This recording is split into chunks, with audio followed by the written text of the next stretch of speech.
I disagree with it, by the way, but it was quite a chant, and I felt a little bit badly about it. But again, I didn't say that, they did. President Trump there trying to disavow chants of "send her back" after they broke out at his rally in Greenville, North Carolina earlier this week. But the president now intensifying his attacks on a group of progressive Democratic congresswomen who refer to themselves as the Squad. Joining me now, Texas Congressman Al Green. Congressman, good to see you, sir. Let's get right into it here. I got to ask you how you feel about the disavowal or such, as we just heard from the president. Well, thank you for having me on.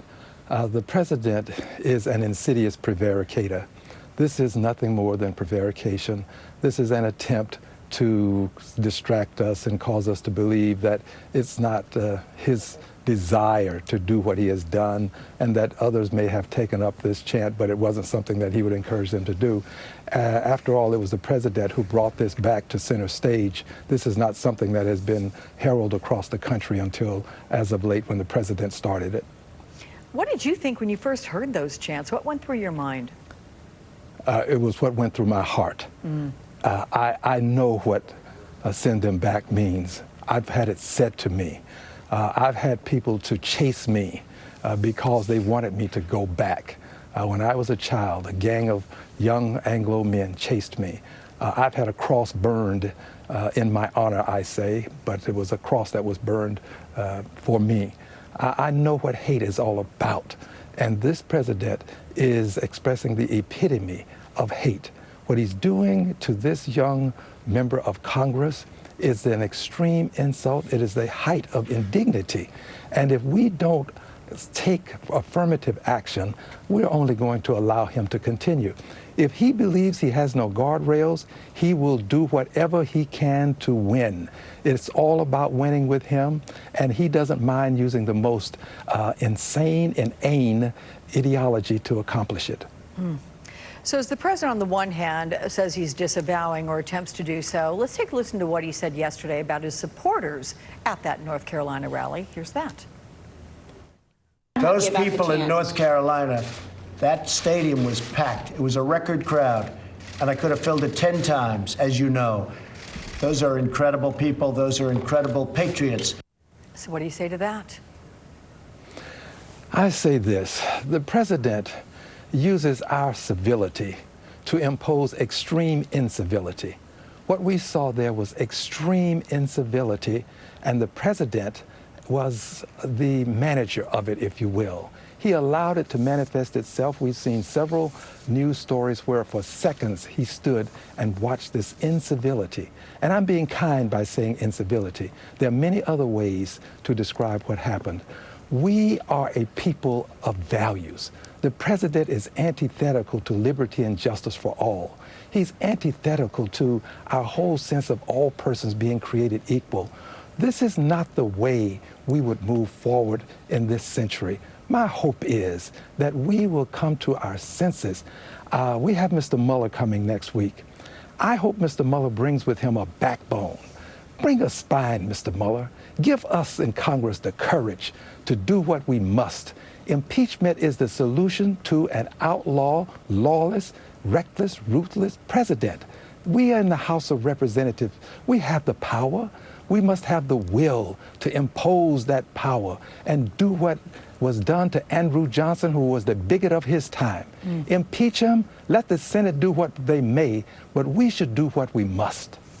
You know, Congressman, as I consider what you said about your initial heartfelt reaction to those chants, I know the day after the rally you called for additional security funding for all House members.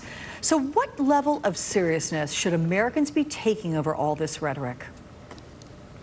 Extreme level of seriousness, because while there are some members who may be more of a target than others, these people who do these things, who are dastardly done, these dastards themselves, that's dastard with a D, not a B, these persons sometimes will pick targets of convenience.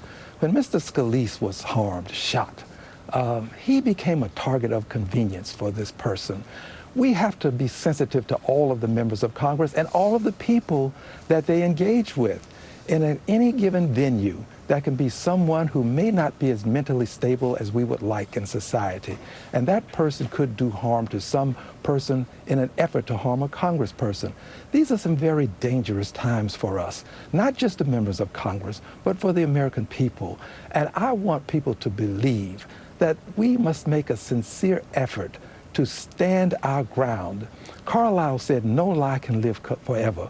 William Cullen Bryant, "Truth crushed to earth shall rise again." The president spreads lies like we spread jam on toast. He spreads this hate, and we must not allow it to continue. We have the power to stop it, but there are 235 people vested with this power, and the only solution is impeachment. We must move in that direction. So it sounds to me like your battle for impeachment and bringing that up against this president is far from over, despite having lost the measure this week, 332 to 95 in the vote there.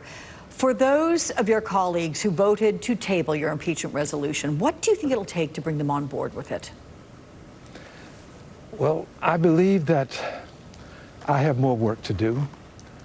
I believe that I have to present additional articles for them to consider. We cannot just allow this to go unchecked. So I apparently didn't do my job well enough. So I take all responsibility for not doing it well enough, and I assure you that I'm going to continue to do what Dr. King says we have to do, and that has been the mark of the moral universe toward justice. I intend to do this. I hope my colleagues understand, but I'm not giving up. It would be far better for this country to impeach the president for his hate, for his means by which he's harming society with his bigotry, than to impeach him for obstruction of justice, because his hate is what's at the root of all of this. And if we send the world a message that America is no longer going to tolerate hate, especially in policy emanating from the presidency, it would be far better than to impeach him for obstruction of justice. Obstruction of justice impeachment will not change and have an impact on the hate. We've got to deal with this hate. If we don't deal with this hate, it is going to deal with us. We are at the crossroads of accountability. Either the president must be held accountable, or we're going to be held accountable. History is not going to be kind to me. It's not going to be kind to any of us, because we're not doing enough to deal with the hate. Sounds like you have a new avenue of pursuit. Representative Al Green, thank you very much for joining me, sir. I look forward to seeing you again. Thank you kindly. Escalating tensions with Iran and